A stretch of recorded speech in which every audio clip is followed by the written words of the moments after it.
goddo no wawi wurude duubi temedere e capande joyi ma duubi temedde didi ko rondu woni dum bay wobbe haray nan tata hala men pular mo ja hara o wuray 150 ans 200 ans hara o wuray e der duubi sedano arde bawo do dum non ko fi on ngone yewtano video ko fi progrès science on hande c'est-à-dire ngal gandal aduna yanko wal wiire non parce que science mi sikki ka yewtere men ka de ngal men ko nden ko dabbitugol ka parce que science on fayda ko vérification ko dum sendi science on e dinaji di dina ko ya holo si jokka ni science on gandal aduna yanko wangal ko ya jokku si holoda ko ya pratique ko ya wadu taw dabbita si holoda mais so ndari wano dinaji din ko fi on be innani dum parce que ay philosophie be explique na parce que a hebete tumbe inama alla ko goto iya nen may babe may no jula si ko juldo si tay ko chrétien jo yabe wada di sinji mabbe alléluia donc cerveau ma on programme ma fi dum donc c'est-à-dire déjà holoda d'ailleurs ko dum so yi hay enen julbe be nete hay ustazi be bu waji to be no sa landi ke lande ko be na do ka landade den non ko ya jabutum alla no wodi ko kanko takuma ko kanko wadi piji din fo alors gandangal non aduna yanko wangal ko ya dabbitu si holoda okay jonnon ko fi ngal gandal aduna yanko wal ko ngal woni ko hebude dole ko ngal woni ko wadde ka aduna do piji ngal dindi ko dum mi fala yewtu nayi ngal to yewten video ji go ma dumaji ko do kadi wawata yaaji de hakkile men de ngari lalla wasi min ko mi yettudo ko ya waw famude ko fi on dum yoni yewtude donc progrès science on hande be wawi wadde yiltindirgol selil ji tagaro nyanda non selil ko noynete pular on andi ka bandu men gade mari gadu maji ko din don ko si din don nawnare nangidi faible parce que haradi ala dole di ala bugade i janda mojja ma ka der i jantum haradi ala dole donc dido ko din don kadi wadata si anebi ha ko din don nawintama parce que i nebi di golli ha jon di nawye yeso mangom o ma bandu ma ndum no jonnon porto be wawi yiltindirde din don scientifiquement et c'est approuvé had no be essayer no e duubi seda no feji be ronki wawde dum non ko fionu no wanno dum c'est parce que hari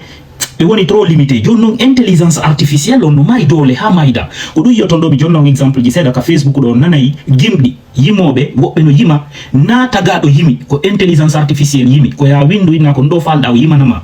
on yai video ji go do rewbe lababe no dari no kombe amay woni maduma wona bano adama ko intelligence artificielle maran wada wasi duma video ji histoire ji dum do foko intelligence artificielle woni wadugol ko dum wobbe ay wobbe gono explique be ni wo joni hande porto ben kambe be wadi Allah mabbe ko intelligence artificielle parce que on do sibe landike mo jabato de henya o habbata ko wo peut-être o innete do kambe Allah mabbe on do be landato mo jabata ko ndari intelligence artificielle on kala ko landida mo andi jonnon en fode wonde intelligence artificielle ka suudu men c'est-à-dire ka téléphone jimen et puis ji fayda di gollitirte ni fu duubi seda no rado ko intelligence artificielle duubi seda no ara bawo do tagabe dido jombindirta soit ko tagado wano enengon e mo wondo intelligence artificielle roboru jombindirta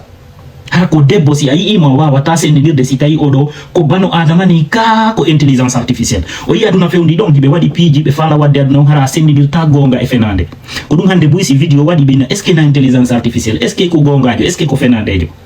mi anda si don famude donc o aduna réel mo andude do yaho yai hara aduna virtuel no mari dole buri aduna réel mo wonde ngongi mum ko hore ma den non e yewtude donc sondari o ngandi hari o mo benata Elon Musk be mo ini piece wal cartwal ko ngal don be fala wadde ka cerveau ka ngandi taga don tawata taga don da wabi hunjade fayda deftere den an 1 minute 1 minute ara hunjike nderande ka hore ma sibe wadi ngal cartwal don ka hore ma ma sibe wadi ngal cartwal don ka hore ma da wabi memorise gol livre henya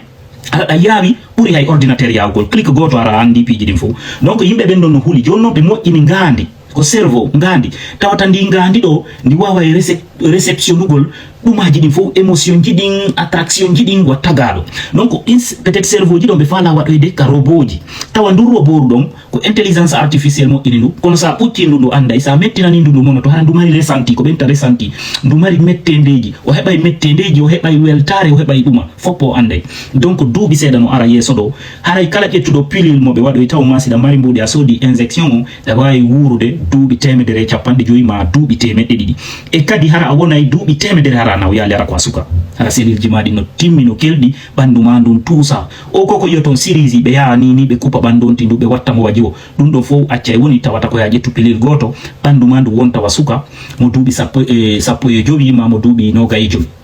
partage vidéo on si welima n'hésite pas si tay mi wada si fadi vidéo jeglo wawo judutugol hakkille men den vraiment andon ka fokiti don c'est incroyable piji boy hande no wodi fi précisément gol malandi to vidéo hanki mo halani no ma fi majja ina no subhanallah du wawata wonde fanne no wetude niba din don piji di wata marsude parce que menen dina men ka wi no men dum do ko impossible hande du woni possible Miaro ya video digo kwa nimeexplica na video. Saga tamo saga tabe out timanti. Prene swende ciao.